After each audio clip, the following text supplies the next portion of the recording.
दोस्तों इससे पहले जो वीडियो हमने करी उसमें आपने सर की 920 स्ट्रैटेजी सीखी। अगर आपने वो वीडियो नहीं देखी तो आई बटन पे लिंक है, आप जाके देख सकते हो। आज इस वीडियो के अंदर घनश्याम सर आपको अपनी एक स्पेशल स्ट्रैटेजी देने वाले हैं जिसका नाम है 220, 2:20 पे। बिल्कुल। तो कुछ धमाका होने वाला 2:20 पे। वो क्या होता है, कैसे होता है, वो सेटअप कैसे बनता है, कैसे उसे ट्रेड करते हैं, एंड आपके बहुत सारे क्वेश्चंस आपको जवाब मिलने वाला है घनश्याम सर की तरफ से। सो सर प्लीज सबसे पहले तो स्ट्रैटेजी समझाइए। देखिए 220 क्या होता है, देखिए मार्केट दो पार्ट में ट्रेड करता है। तो पहला मूवमेंट तो हमें ओपनिंग में मिल जाता है जी। ओपनिंग में मूवमेंट मिलने के बाद ज्यादातर आप देखेंगे तो मार्केट 10 साढ़े 10 बजे के बाद मार्केट धीरे धीरे साइडवेज होने लगता है जी। और ये 1-1:30 बजे तक साइडवेज चलता है जी। उसके बाद जो सेकंड फेज आता है वो 1:30 बजे के बाद आता है जी। 1:30 बजे से 2 बजे के बीच का ये फेज आता है। तो उसके बाद हम 220 को अप्लाई करते हैं, क्योंकि मैंने कई सारी चीजें देखी। 1 बजे भी मैंने अप्लाई करके देखा, 2 बजे भी करके देखा था उस समय। लेकिन जो 220 पे मूव आता है वो मूव थोड़ा सा क्लियर कट मूव होता है। वो एक बार फिर से जैसे ओपनिंग 920 का मूव होता है, अगर मिलता है तो आपको ट्रेंडिंग मूव मिलता है, उसी तरह से ये भी ये ट्रेंडिंग मूव। इसमें ज्यादा आप ज्यादा बड़ा पॉइंट लेके नहीं चलते हैं। मैं इसमें 70 से लेकर के 150 पॉइंट के बीच का टारगेट में सोच के चलता हूं कि ये पॉइंट हमें आसानी से मिल जाते हैं। और यही चीजें जब एक्सपायरी के दिन मिलती है तो फिर धमाका हो जाता है, क्योंकि 70 से 100 पॉइंट एक्सपायरी के दिन का मतलब कि पैसा डबल आपका। तो 220 को अप्लाई करते हैं हम लोग। तो यहाँ पे देखिए 220 मैंने अप्लाई किया था, एक्सपायरी वाले दिन ही अप्लाई किया था, यानी कल परसों के सेशन में ही अप्लाई किया था हमने यहाँ पे। तो ये इसको ध्यान से देखिएगा, दो चीजें ध्यान रखना पड़ता है यहाँ पे। पहले तो अगर कोई रेंज बनी हुई है ना, जैसे ये रेंज बनी हुई ना, कंटिन्यू मार्केट यहाँ पे क्या कर रहा, होल्ड कर रहा था। एक्सपायरी के दिन में ये धीरे धीरे करके ऊपर जा रहा है। यहाँ पे इसने एक रेंज बना दी थी, इस रेंज को ऊपर करके गया। तो दो कंडीशन होती है, या तो इस रेंज के ऊपर ये 220 बनता तो करते, या इस रेंज के आसपास नीचे की साइड में कहीं पे आके बनता तो हम करते। अगर ये इस रेंज के नीचे जाके करता और इस रेंज के बीच में करता, देखिए यहाँ से और यहाँ के बीच में बनता तो मैं नहीं करता है, कोई कैंडल बनता है। हाँ, यहाँ से यहाँ के बीच में बनता है, क्योंकि यहाँ पे ये सपोर्ट का काम करेगा, ये रेजिस्टेंस का काम कर रहा है। अभी हम क्या कर रहे हैं, रेजिस्टेंस से ऊपर है। तो यहाँ पे ये कैंडल जो है वो 220 की कैंडल है, एक्सपायरी वाले दिन की। ठीक है, एक्सपायरी वाले दिन में ये 220 हमने किया था और अपने टेलीग्राम में भी अपडेट किया हुआ था ये। तो यहाँ पे ये 220 की कैंडल यहाँ पे बनती है। तो यहाँ पे कुछ नहीं, सीधा सीधा इसी कैंडल का लो एसएल होता है। ज्यादा बड़ा ऐसा नहीं, कभी 35 पॉइंट का मिलता है, कभी 40 पॉइंट का मिलता है, कभी 50 पॉइंट का मिलता है, कभी कभी 20 पॉइंट का ही एसएल मिलता है। तो हम कैंडल का हाई ब्रेक होते एंट्री कर लेंगे। बिल्कुल, जैसे आपको हाई दिख रहा है कि मान लीजिए अगर 42,122 है, तो जैसे ही ये 123 हो आपको ट्रेड ले लेना है। ओके, सोचना नहीं है कि ये 10 पॉइंट ऊपर चला जाए, 20 पॉइंट ऊपर चला जाए तब मैं लूंगा। और जैसे ही अगर इस कैंडल का लो मान लीजिए 42,120 है, तो जैसे ही ये 19 या 18 है आपको ट्रेड कट कर देना है। इमोशन नहीं रखना यहाँ पे बस। ये बाइंग हमने क्या देख के करी है? सिर्फ ये कैंडल का मूव आता है। 220 के बाद कैंडल होती है ना, उसका मूव देता है। मैंने बहुत सारी 220 भी देखा, 2 बजे भी देखा, मैं बहुत सारी चीजें मैं बोला ना, मैं बैक टेस्ट करके। नहीं, हमने बाय क्यों किया, हमने सेल क्यों नहीं किया? सेल इसलिए नहीं किया क्योंकि हाई ब्रेक करा ना।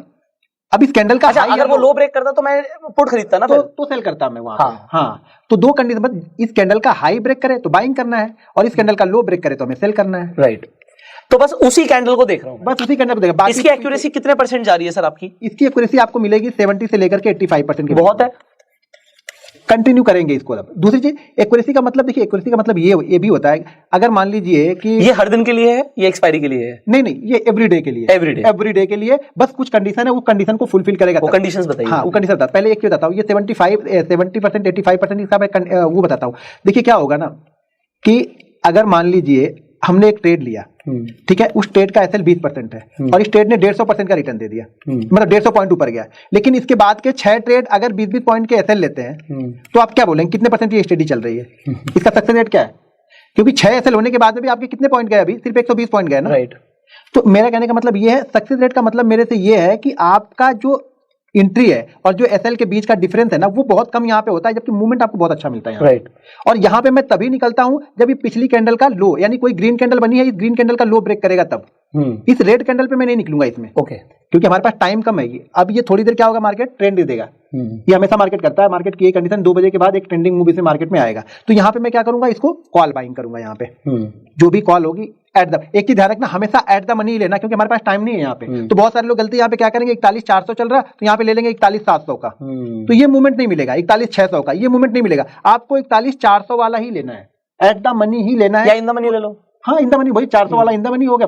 450 चल रहा है तो 400 वाला ले लो आप, 500 वाला मतलब 450 वाला ले लो। अगर 400 के पास चला तो 400 वाला ही आप लो। हमेशा एट द मनी ले लो या इन द मनी ले लो बस, लेकिन आउट द मनी बिल्कुल मत। राइट, क्योंकि हमारे पास टाइम नहीं है। ये 15-20 मिनट भी अगर रुक गया वहीं पे ना, तो थोड़ा सा प्रीमियम डाउन आता है, लेकिन ये ट्रेंडिंग होता है। ज्यादातर ये ट्रेंडिंग ही आपको मिलेगा, एवरीडे आपको ट्रेंडिंग ही मिलेगा वहां से।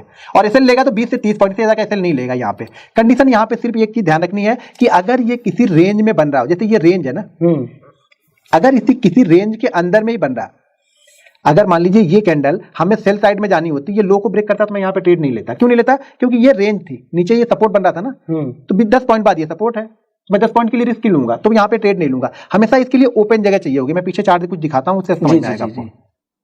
इसके मल्टीपल एग्जांपल्स ले लेते हैं। जी। अब यहाँ पे हम वापस यहाँ पे 220 देखते हैं, ठीक है। ये 2.15 और ये 2 भी इसकी कैंडल है, ये वाली, ये 2 भी इसकी कैंडल है हमारी, ठीक है। इस कैंडल का जो हाई है वो लगा है यहाँ पे 41,907 का। ये 2.25 पे क्लोज हो गई हमारी। नहीं, ये है सर, ये कैंडल। हाँ, मैं वही कह रहा हूँ। हाँ, ये कैंडल 2.20 की है, तो ये एंट्री वाली कैंडल है। ये कैंडल है, इस कैंडल का हाई है 912 का, ठीक है। और इस कैंडल का जो लो लगा है वो लगा है 844 का जी। यानी हाई लो का डिफरेंस देखेंगे आप यहाँ पे, तो कितने पॉइंट का है? 16 पॉइंट इधर और 12 पॉइंट इधर, यानी कितना 28 पॉइंट का यहाँ पे एसएल बनेगा। जिस साइड पे भी जाए 28 पॉइंट का एसएल बनेगा। तो यहाँ पे ये ब्रेक कहाँ पे कर रहा है? नीचे की साइड। हाँ, नीचे की साइड किया है, नहीं ब्रेक किया। हाई ने ब्रेक नहीं किया, लो ब्रेक किया। अब लो ब्रेक करने के बाद देखिए कैसे ये ट्रेंडिंग आ रहा है। सर अगर बाई चांस ये इसका हाई और ज्यादा ऊपर होता और लो भी होता तो फिर बंदा तो कंफ्यूज हो जाता कि वो किस साइड जा रही है। एग्जाम्पल इसी कैंडल की थोड़ी सी शैडो या विक बहुत बड़ी होती है नेक्स्ट कैंडल की, हाँ, जिसमें एंट्री होनी थी, हाँ, कि वो हाई की तरफ गया पहले और फिर एकदम से लो की तरफ आ गया। अब क्या करूं? नहीं, हाई की तरफ गया तो क्या हो गया? हमारा मेन मकसद क्या था? एंट्री करना। हमारी एंट्री कहाँ हो गई? हाई पे हो गई। अब नीचे आया तो हमारा एसएल होगा। एसएल होगा, सीधी बात, इसमें कुछ दिमाग में वो रखना नहीं है। अब हाई गया तो हम एंट्री ले लिया वहां पे। अब हमें थोड़ा पता कि हाई जाके वो एसएल करने वाला है, हमें तो एंट्री लेनी है ना। पहले एंट्री लेंगे तो ही तो एसएल करेगा या टारगेट देगा। तो अभी फिलहाल के लिए जो हुआ वो देखते हैं कि अब इसने लो को ब्रेक कर दिया। अब लो को ब्रेक करने के बाद यहाँ पे जो आपको ट्रेंडिंग मूव मिलना था वो मिल गया। हम निकलेंगे कब? क्या मैंने बताया था? Green candle. एक ग्रीन कैंडल। वैसे तो मैं कहूंगा 3 बजे निकल जाएंगे, तो 3 बजे का मूव आते ही आता है। वो लोगों का एक अपना वो थोड़ा सा देखो एक्सपीरियंस भी तो काम करेगा ना, तो वो आपको कहाँ पे निकलना वो। लेकिन मेरा यहाँ पे एक फंडा यही है कि मैं यहाँ पे ग्रीन कैंडल बनती तो ही निकलता। आप ग्रीन कैंडल पे निकलते, बट अगर मैं इस पे होता तो मैं 258 पे निकल जाता, क्योंकि 3 बजे तो शार्प मूव आता है। मतलब अब होता था वो नीचे के साइड आ जाए, वो आ सकता है नीचे की साइड। उसकी भी कुछ है जो हम बैक टेस्टिंग कर रहे हैं कुछ चीजों पे, वो भी शेयर कर देंगे। बट ये है कि इस मूव में मतलब अगर मैं होता तो 258 पे निकलता। हाँ, और मैं आप ग्रीन कैंडल पे निकलते, और अगर वो रेड बनती तो आपको तो मजे आ जाते हैं। रेड बनती तो नीचे आता जाता है वहां पे। दो ही कंडीशन यहाँ पे। वो ठीक है, फिर आपका वाला ठीक है स्ट्रेटेजी कि ग्रीन पे निकल जाओ। ग्रीन पे निकल जाओ सीधे सीधे। तो देखिए यहाँ पे कब नहीं करना है, देखिए कब करना है ये तो क्लियर हो गया कि कब करना है हमें, कब नहीं करना है ये सबसे इंपॉर्टेंट है, ये जानना बहुत जरूरी है। अब यहाँ पे ध्यान देखिएगा, जैसे ये कैंडल बनी हुई है हमारी, जो 220 वाली कैंडल है वो ये कैंडल है, ठीक है। अगर ये कैंडल देखिए यहाँ पे ये एक रेंज बनी हुई है, ठीक है, ये एक रेंज बनी हुई है, तो इसको 220 को मैं इस कैंडल पे नहीं करके इस कैंडल पे करने वाला हूं, क्योंकि ये जो 4-5 कैंडलों का जो सपोर्ट है ना, इसको ये ब्रेक कर देगा तब मैं करूंगा। अब इसी को ऊपर जाते वक्त मैं यहाँ पे नहीं इसको बाइंग कर रहा हूं, क्योंकि ये ऑलरेडी डे हाई पे चल रहा है, तो मैं यहाँ पे इसको अप्लाई नहीं करने वाला हूं, इसके ऊपर या इसके ऊपर मैं इसको अप्लाई नहीं करने वाला हूं। 220 को मैं यहाँ पे अप्लाई नहीं करूंगा। नीचे के लिए मेरे पास रीजन है कि नीचे आएगा तो मैं इसको अप्लाई कर दूंगा, क्योंकि एक रेंज बनी हुई है, और 220 के बाद जैसे मैंने बताया कि एक ट्रेंड हमें मिलता है, तो ऑलरेडी ऊपर का ट्रेंड तो चल ही रहा था, तो अगर अपोजिट डायरेक्शन का ट्रेंड मिलता है तो वो ज्यादा अच्छा मूव करता है। राइट, कभी भी अपोजिट डायरेक्शन वाला ट्रेड मिल रहा है तो वो अच्छा मूव करेगा, लेकिन कभी भी रेंज में होगा तो ट्रेड नहीं करना। अगर इस रेंज में बन गई और इसी रेंज में ब्रेक कर रहा है अपोजिट डायरेक्शन में, मान लीजिए ट्रेंड अप है, इस ट्रेंड को अपोजिट डायरेक्शन में ब्रेक करेगा तो मूव अच्छा मिलेगा। अगर उसी के साथ में जा रहा तो ये मूव आपका सस्टेन नहीं करता ज्यादा। राइट, तो अपोजिट डायरेक्शन वाला मूव कभी भी अच्छा होगा जो 220 में हम करते हैं। तो रेंज के बाद में अगर फ्री में बनते जा रहा है, ऐसे कैंडल बन गई बनते हुए जा रहा है, तो जिस साइड में बनेगा उसी साइड में कर देंगे। रेंज को खाली ध्यान में रखना, जब भी रेंज बनेगी ये तब। सर इसके अंदर और कुछ लिमिटेशंस जो आप बताना चाहेंगे स्ट्रैटेजी के? नहीं, बिल्कुल क्लियर कट है इसमें, क्लियर लिमिट नहीं रखना है, बस क्लियर है इसमें। ओके, सो आई होप आप लोगों को आज ये स्ट्रैटेजी बिल्कुल क्रिस्टल क्लियर तरीके से समझ आ गई होगी।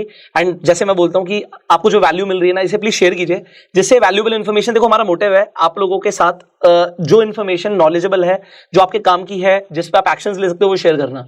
और ये इन्फॉर्मेशन सिर्फ अपने तक मत रखिए, इसे शेयर कीजिए। एंड इस प्लेलिस्ट को अभी आप शेयर कर सकते हैं, जिससे सर का जो टाइम है और हमारे एफर्ट्स हैं ज्यादा से ज्यादा लोगों तक पहुंचे। So share this video, share this playlist, and we will see you in the next video. Till the time you can subscribe this channel, click on the bell icon, and we will see you in the next video. Till the time you go self made, and जय हिंद।